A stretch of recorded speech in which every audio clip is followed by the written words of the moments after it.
મજાદર ગામે ચારણ સમાજ સમૂહલગ્ન અંગે મીટિંગ યોજાઈ। આગેવાનો મોટી સંખ્યામાં ઉપસ્થિત રહ્યા। અમરેલી જિલ્લાના રાજુલા તાલુકાના મજાદર ગામ ખાતે તારીખ 18/5/2026ના રોજ સત્યુમાં સેવા કમિટી તથા મજાદર ગામ સમસ્તના સંયુક્ત આયોજન હેઠળ પરમ પૂજ્ય કંકુમા ગઢવાડા ને સોનલ આદેશ કમિટી 12 ગામ ચારણ સમાજના સહયોગથી ચારણ સમાજ સમૂહલગ્ન અંગે મહત્વપૂર્ણ મીટિંગનું આયોજન કરવામાં આવ્યું। આ મીટિંગમાં લોક સાહિત્યકાર મિરણભાઈ ગઢવી, બાબુભાઈ કાક, કાળુબાપુ પીપાવાવ ધામ તથા રમેશભાઈ ગઢવી સહિત સમાજના આગેવાનો ખાસ ઉપસ્થિત રહ્યા હતા।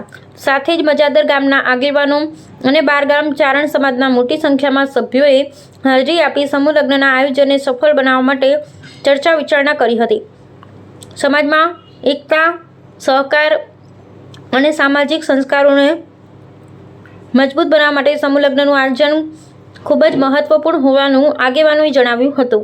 મીટિંગ દરમિયાન આયોજનની રૂપરેખા, વ્યવસ્થાઓ તેમજ સમાજના સહયોગ અંગે વિસ્તૃત ચર્ચા કરવામાં આવી હતી। કાર્યક્રમના અંતે બપોરે મહાપ્રસાદનું આયોજન પણ કરવામાં આવ્યું હતું, જેમાં ઉપસ્થિત તમામ મહેમાનો અને સમાજજનોએ પ્રસાદ ગ્રહણ કર્યો હતો। સમગ્ર કાર્યક્રમનું સુંદર આયોજન સત્યુમાં સેવા કમિટી દ્વારા કરવામાં આવ્યું હતું, જેને સમાજજનોએ પ્રશંસા કરી હતી।